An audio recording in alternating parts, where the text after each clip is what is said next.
Hi and welcome to a TKC music video tutorial session.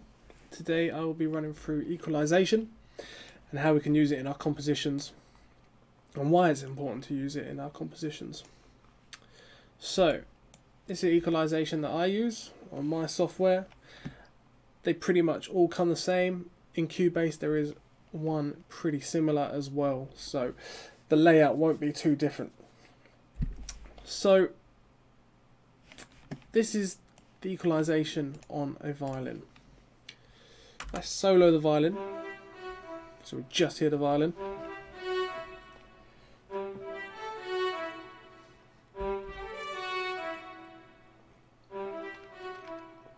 So it's quite high end. It's a high end sound, right?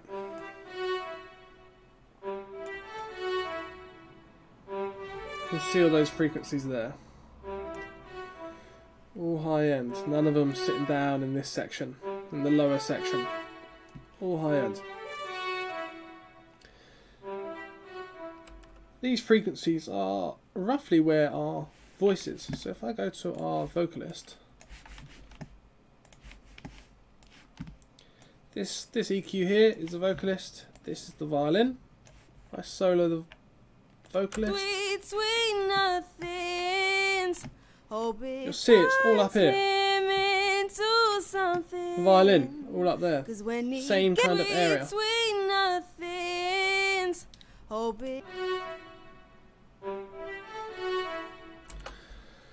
So that being said, this area of frequency, around about 1000 to about 5000 Hertz, is a really sensitive area, because in evolution, as the years have gone by, our ears have become particularly sensitive to that area. And we also like this area, and it's where we can put a lot of detail in, and we appreciate that detail. Our brains appreciate that detail. It's where we want to hear it. The song sounds almost boring if there isn't detail in that area. So that's why it's nice to have a melody in that area. You know, sometimes the vocalist sings a melody and you're attached to that. Sometimes the melodies, you know, maybe a synth or piano, and it'll always be generally in the higher range, you know, in this section here. Just gonna put some reverb on it. So yeah, all around this area. So with my violin melody, let me just close that. My violin melody that I've got here, actually just slightly boosted around 2000 Hertz. I wouldn't boost any further than 3 decimals, and I wouldn't subtract anything more than 3 decimals. I'd stay only using those parameters. The reason why, if you use anything more than 3 decimals either way, you start creating more problems than you're solving, basically. You want to have nice wide curves, nothing too precise like that. You want them nice and smooth. This just make it nice and smooth, nice and balanced, okay? And I boost around this area to create some detail in our mix.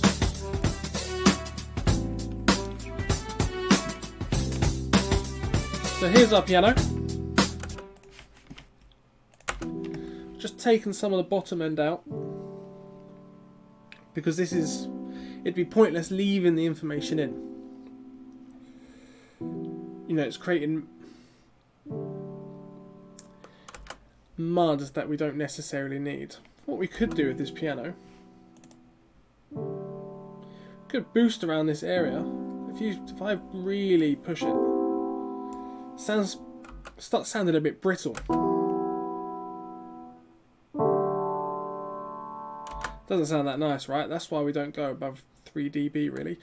But if I'm boosting around here, just adds a little bit more detail into the piano. You know, you can hear that detail.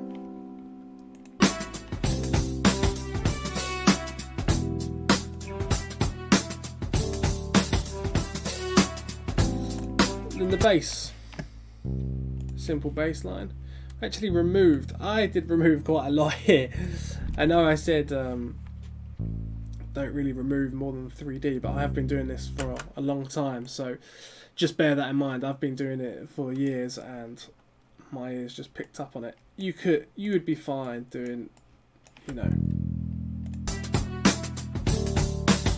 To be fair, it doesn't even sound that bad. I think I was just being picky. Sometimes in music you make the wrong decision, but you know, it's never too late to correct your decision. If you think it doesn't sound nice, well, you're like, well, let's change it. I don't have to commit to it, you know.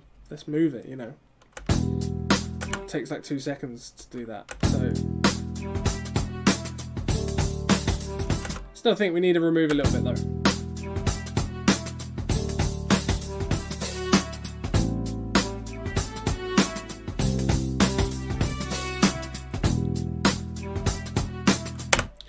So that's equalisation. It's really simple. We're just boosting frequencies to create a bit more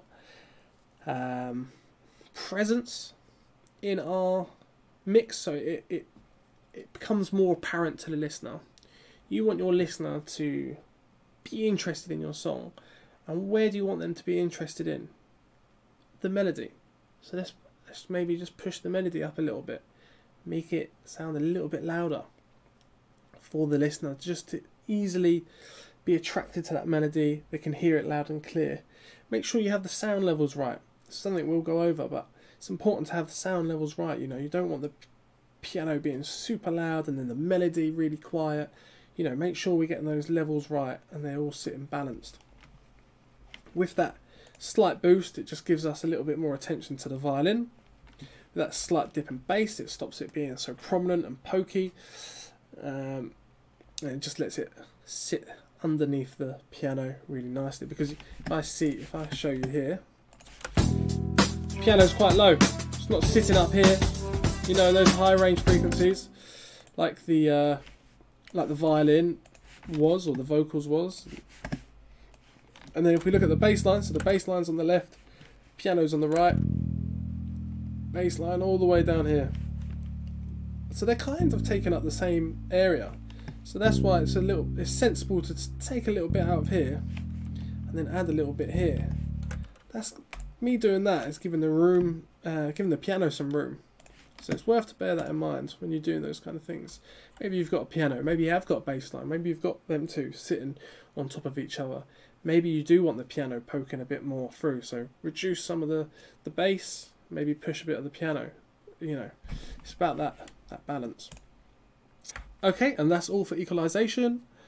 Till next time.